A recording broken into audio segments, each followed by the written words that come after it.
What the fuck is up, you earwax licking motherfuckers? Is your boy Tony here. Today we will review real cinema. All right, let me get comfortable here for a second, because what I just saw was cinema. All right, now let me explain. Um, I don't think this movie is perfect, because there's like one or two things I didn't know. Well, it's not that I didn't like about this movie, but maybe I'm just too retarded to have like to be able to comprehend what the movie presented to me. Um, but I feel like this movie is heavy. It goes hard, and I mean balls deep, hard, meaty, veiny, girthy, motherfucking hard on the information dump. And most of the times I had no idea where we were going, what we were doing, or what would just genuinely happen. I understand that this is a person exploration film. It's not really like a documentary or anything like that, but at the same time, the amount of information that is thrown at you and never mentioned again is absurd.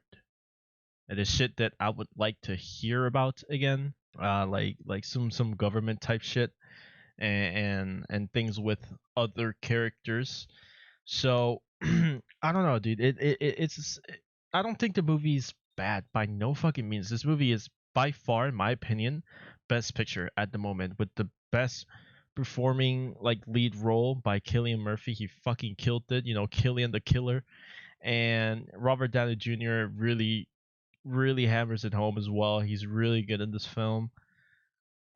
For no reason really, because he doesn't really need to work anymore. But he's just really worked hard, and the fact that there's so many like big stars in this film, and there's some scenes where you will literally thank God for those scenes. I'm telling you right now.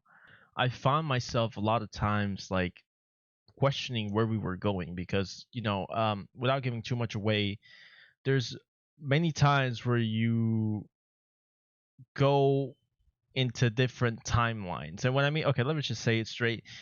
You go back and forth a lot. You go to present, the past, the present, the past, the present, the past, and then some other time where it only gets explained at the end of the movie when it's happening, which is confusing to me, honestly.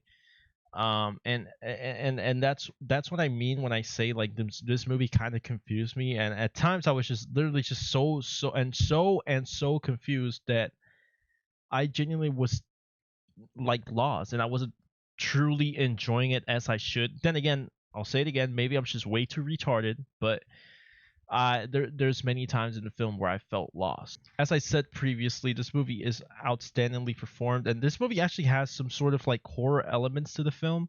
Uh, when the tension between him like creating this weapon of mass destruction and the aftermath of creating the weapon of mass destruction is also very interesting, how they explored it and how it affected the mind of Oppenheimer, and the regret and all that stuff, and especially the very well known quote, "I am death, destroyer of worlds," so which is said multiple times throughout the fucking film for no reason. But anyways, I really do think this movie is a phenomenal experience, especially in IMAX. I saw it in IMAX in the best seating right at the middle of the theater. Oh, phenomenal, outstanding.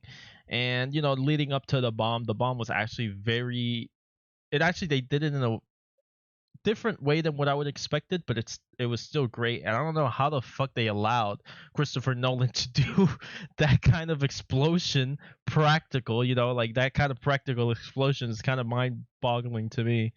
Uh, really, it's insane. I'll say it again. It is Best Picture. I'm predicting it right now. I don't think there's another film that will make it. I think the movie that comes even close to it, from what I can remember, what's getting released this year, is definitely Maxine, and that's a horror film, so it's definitely not going to even be considered for anything. So I think this is probably the first unanimous Best Picture in a year. I would say, because I haven't seen a better film than this yet. I'll also like to point out that I've never seen a movie in IMAX. Maybe it was just the IMAX for me, but the movie was loud as fuck. Like there were moments where like they had these cuts from like, Oppenheimer to like the chemical reactions, the neurons, the whatever math they were doing. I don't know, because I'm stupid, but whatever math they were doing, it would pop up on the screen. Those shots they showed on the trailer where it's like a blue line with a black screen, and like the blue line going and like the chemicals, mixing and shit. Those things were like genuine jump scares. They were so fucking loud for no reason. Maybe it was just the IMAX. I've never seen a movie in IMAX before this one, so I guess I picked the right one. But that's another, of the horror elements this movie has. And again, this movie is just explored very well. And we got to see how much it affected, you know the, we got to see how much differences there is for when they created this bomb. Like, you got people that were celebrating that they created the weapon of mass destruction, now the most powerful army in the world. And then you have some of the scientists, and some scientists be like, I think we fucked up. I think we just we're going to kill each other with this thing. And you're not wrong, we are. Just the first ever timeline generation society that will actually finish each other.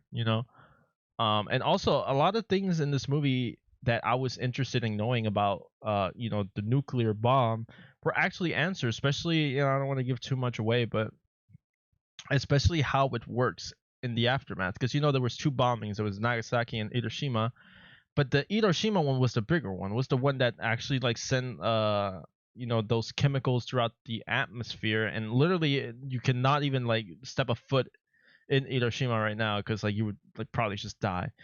And I didn't know the reason why, and this movie kind of explains it pretty well on why that is, and why, if we do it again, would literally just jeopardize the entire earth.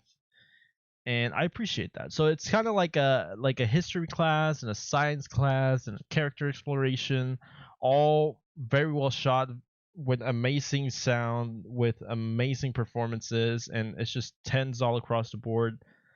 Except I guess I would cut some points on storytelling, because I was just so confused. The pacing was fast, but there was so much information while being fast, and my brain just went 10-7. Overall, I think this is, again, by far best picture of the year, and I'm giving this movie a 9.5 out of 10, because this movie is really, really, really good. It's just a movie for film lovers, film critics. I would agree that this, again, is not a movie for everybody, because this is full on dialogue. Nothing is happening but talking.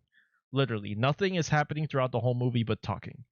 So a lot of people won't enjoy that. They would probably get bored, and I understand why you would get bored, especially with the amount of information that's getting dumped, and all these smart things these smart people are saying to dumb fucking people.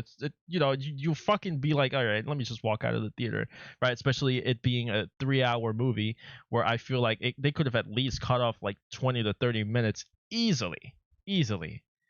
So, but yeah, other than that, overall the movie is sublime.